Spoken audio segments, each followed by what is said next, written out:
Hello guys, हमारा part 5 आ चुका है। चलो शुरू करते हैं। जी हाँ, मैंने पहले से सही दिया है। अब शुरू करते हैं हम पार्ट 5।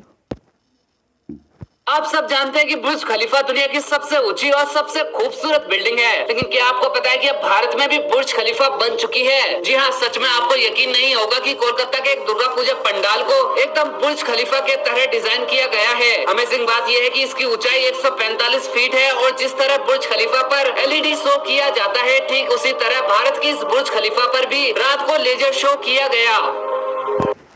अब सब जानते हैं कि आखिर भारतीय सेना ने पाकिस्तानी सैनिकों के साथ ऐसा क्या किया कि 3 सालों तक पाकिस्तानी सैनिक बॉर्डर पर ही नहीं आए। दरअसल ये बात है 1970 के दशक की, जब भारत की नागा रेजिमेंट को पहली बार बॉर्डर पर तैनात किया गया। और उस वक्त पाकिस्तानी सेना की एक गंदी आदत थी कि जब भी कोई नई रेजिमेंट बॉर्डर पर आती तो पाकिस्तान अपना खौफ बनाने के लिए सीज फायर का उल्लंघन करता था। और इस बार भी उन्होंने बिल्कुल ऐसा ही किया। लगातार 2 रातों तक पाकिस्तानी सैनिक भारत में आते और फायरिंग करके भाग जाते थे। और तीसरे दिन नागा रेजिमेंट के सैनिकों ने पाकिस्तान के 2 सैनिकों को पकड़ लिया और उन दोनों को पेड़ के साथ बांधकर सबसे पहले तो अपना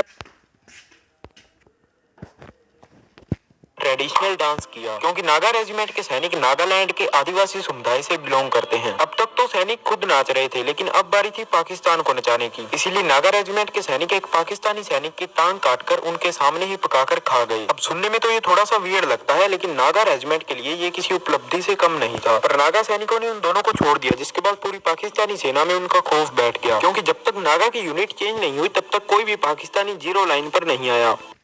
आखिर भारतीय सेना ने दोस्तों, क्या होगा अगर अचानक मोदी जी पर हमला हो जाए? क्या ये कमांडोज मोदी जी की रक्षा कर पाएंगे? तो आइए जानते हैं कि आखिर कितने खतरनाक होते हैं ये एसपीजी कमांडोज। दोस्तों, ये कमांडोज का अकेला ग्रुप पूरी आर्मी से भिड़ने की ताकत रखता है। इन कमांडोज की ट्रेनिंग की तुलना अमेरिका के सीक्रेट एजेंट्स की ट्रेनिंग से की जाती है। और इस स्पेशल फोर्स में जाने के लिए पुलिस या आर्मी की तरह सीधे भर्ती नहीं होती, यानी कि आप सीधे इसमें एग्जाम देकर नहीं जा सकते। यानी कि आपको इस फोर्स में जाने के लिए पहले से ही पुलिस या आर्मी का हिस्सा बनना पड़ेगा। इसके बाद ही आप इस ग्रुप में जा सकते हैं। इस ग्रुप में इन कमांडोज को सिर्फ 1 साल के लिए ही काम करना होता है, फिर इनकी जगह पर नए कमांडोज आ जाते हैं। दोस्तों, ये कमांडोज ऑटोमेटिक एसॉल्ट राइफल से लेस होते हैं और ये कमांडोज लेवल 3 की बुलेट प्रूफ वेस्ट पहने होते हैं। और आपको तो पता ही होगा कि लेवल 3 की वेस्ट कितनी स्ट्रॉन्ग होती है। ये कमांडोज जो जूते पहनते हैं वो किसी भी सरफेस पर नहीं फिसलते। इसके अलावा ये काले चश्मे पहनते हैं ताकि किसी को भी पता न चल सके कि आखिर वो कहाँ देख रहे हैं। और इन कमांडोज के पास ब्रीफ केस भी होते हैं। जब हमले के दौरान फायरिंग होती है तो इस ब्रीफ केस को ओपन करने पर ये किसी कवच की तरह काम करता है। दोस्तों, ये कमांडोज अपनी जान की परवाह न करते हुए मोदी जी की रक्षा करते हैं। इन कमांडोज के लिए 1 लाइक तो बनता है। दोस्तों, क्या होगा अगर अचानक मोदी जी पर आपको करना है लाइक। दुनिया के 5 सबसे ज्यादा कर्ज में डूबे हुए देश कौन से हैं और भारत का इनमें से कौन सा नंबर आता है? वर्ल्ड बैंक के अनुसार इस लिस्ट के 5वें नंबर पर आता है फ्रांस, जिसके पास $2,736 बिलियन का कर्ज है, जो कि पूरे दुनिया के कर्ज का 3.9% हिस्सा है। इसके बाद 4th नंबर पर आता है इटली, जिसके पास $2,744 बिलियन का कर्ज है, जो कि पूरे दुनिया के कर्ज में से 4% हिस्सेदारी में आता है। इसके बाद तीसरे नंबर पर आता है चाइना। इनके पास $6,764 बिलियन का कर्ज है, जो कि पूरे दुनिया के कर्ज का 8.9% हिस्सा है। इसके बाद दूसरे नंबर पर आता है जापान। इसके पास $11,788 बिलियन का कर्ज है, जो कि पूरे दुनिया में से 17% है। इसके बाद पहले नंबर पर आता है अमेरिका, जिसके पास $24,465 बिलियन का कर्ज है, जो कि पूरे दुनिया के कर्ज का 31% है। इस लिस्ट में भारत का $570 बिलियन के साथ 8वें नंबर पर रैंक आता है। दुनिया के 12 सितंबर 1897 का एक ऐसा दिन जिसमें एक ऐसा युद्ध हुआ था जिसे दुनिया के महान युद्धों में गिना जाता है, क्योंकि यह युद्ध 10 अफगानी और 21 सिख सैनिकों के बीच हुआ था। इतिहासकारों का कहना है कि अंग्रेज अफगानिस्तान पर कब्जा करना चाहते थे। ब्रिटिश सेना ने अफगानिस्तान के 2 किले, गुलिस्तान का किला, लॉकहार्ट का किला पर कब्जा कर लिया था। इन दोनों किलों के पास ही तारागढ़ी नाम की चौकी हुआ करती थी। चौकी की जिम्मेदारी 21 सिख सैनिकों के पास थी। 12 सितंबर 1897 को करीब सुबह 9 बजे अफगान पश्तूनों ने आक्रमण कर दिया था। दुश्मन की बड़ी संख्या आता देख हवलदार ईसर सिंह ने फोर्ट लॉकहार्ट से सिग्नल के जरिए मदद मांगी, लेकिन अंग्रेज अफसरों ने तुरंत सहायता नहीं देने की बात कही। तो ईसर सिंह और उनके सैनिकों ने अंतिम सांस तक लड़ने का निर्णय लिया। इस लड़ाई में इस सिखों ने भाग लिया था। अंतिम सैनिक सिख गुरमुख सिंह युद्ध की सारी जानकारी जनरल हॉटन को तार के माध्यम से भेज रहे थे और बाद में वो भी पोजीशन पे आए और अफगानों से लड़ाई की और अंत में 21 सिख सैनिकों ने ऐसे लोगों को मार गिराया था।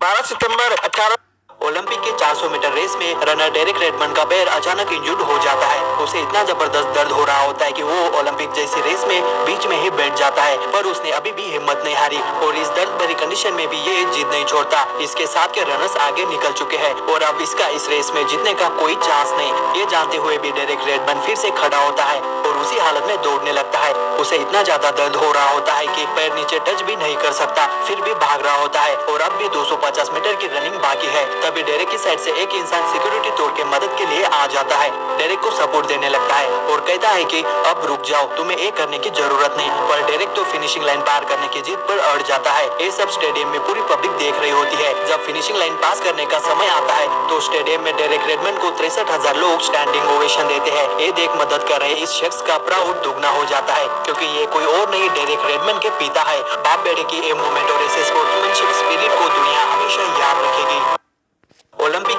15 अगस्त के दिन जब हिंदू मुस्लिम आमने सामने आ गए तो फिर जो हुआ देखकर हैरान हो जाओगे। आप वीडियो में देख सकते हैं कि एक मुस्लिम लड़का सामने से आ रहा है और रेडियो में ये बताया जा रहा है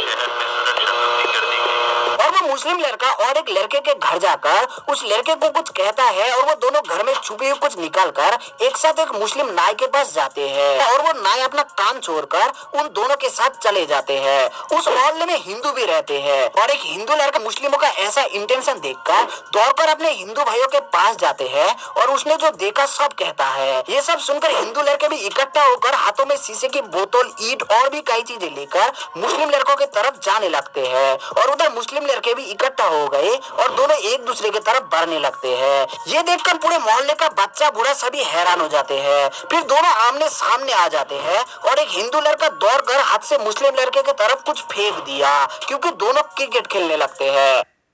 15 अगस्त के दिन जब हिंदू तुमने भी सोची ना होगी, किसी ने सोची ना होगी, किसी ने सोची ना होगी, बंद करो हाथ जोड़ के मैं कि हमने सोची ना होगी। खराब भाई जोगिंदर सारा भाई हम this is Pepsi and this is Joginder. Pepsi P रहे हैं। कौन है ये लोग, कहाँ से आते हैं? खराब भाई जोगिंदर इतनी पेप्सी पी जाएगा, इतनी पेप्सी पी जाएगा किसी ने सोची ना होगी। अल्लाह अल्लाह अल्लाह, मैं तो डर गई। देख लो पेप्सी ले आया हूँ। और जो भी ये सोचे ना कोका कोला है, कोका कोला नहीं है भाई, फैन हूँ जोगिंदर का। जोगिंदर को ये भी नहीं पता कि कोका कोला और पेप्सी और स्प्राइट में फर्क होता है। कि तुमने भी सोची ना होगी, किसी ने सोच गाइस क्या होगा अगर किसी शेर के सामने एक आईना रख दिया जाए तो? आप यहाँ देख ही सकते हैं किस तरह ये लोग एक बड़ा सा मिरर फिट कर रहा है। दरअसल ये लोग देखना चाहते हैं जब कोई शेर अपना रिफ्लेक्शन किसी मिरर पे देखता है तब उसका रिएक्शन कैसा होता है। मिरर फिट करने के बाद जब सब लोग वहाँ से चला जाता है तब एक शेर वहाँ आता है और उसका जो रिएक्शन था उसे देख के सब लोग चौंक जाता है, क्योंकि दूसरे जानवर जब मिरर पे अपना रिफ्लेक्शन देखता है तब या तो वो डर के भाग जाता है या इमीडिएटली मिरर पे हमला कर देता है। ऐसा इसलिए क्योंकि जानवरों को रिफ्लेक्शन समझ में नहीं आता, वो लोग स्मेल के ऊपर ज्यादातर डिपेंडेंट होते हैं। लेकिन इस शेर ने जब अपना रिफ्लेक्शन मिरर पे देखा तो बाकी जानवरों की तरह बिल्कुल भी रिएक्ट नहीं किया। उसके बजाय वो बिल्कुल काम होके पहले मिरर को सूंघा, फिर काफी देर तक कभी वॉक करके तो कभी खड़ा होके ध्यान से मिरर को देखा, फिर उस मिरर के पीछे जाके चेक किया, शायद ये कंफर्म करना चाह रहा था कि सच में कोई दूसरा लायन तो नहीं है। बाद में जब उसको कुछ नहीं मिला तो वहाँ से चला जाता है और आराम से जाके बैठ जाता है। दोस्तों इस घटना से ये तो बिल्कुल क्लियर हो गया, ये शेर सिर्फ हैंडसम और खतरनाक ही नहीं बल्कि इंटेलिजेंट भी है। बाकी इसकी ये रिएक्शन ने तो मेरा दिल जीत लिया। लेकिन आपको कैसा लगा हमें कमेंट में जरूर गाइस। क्या हो आप भी लाइक करना, कमेंट करना, शेयर करना और आपको पता है बाय बाय पार्ट 6 देखने के लिए आपको पता है क्या करना है।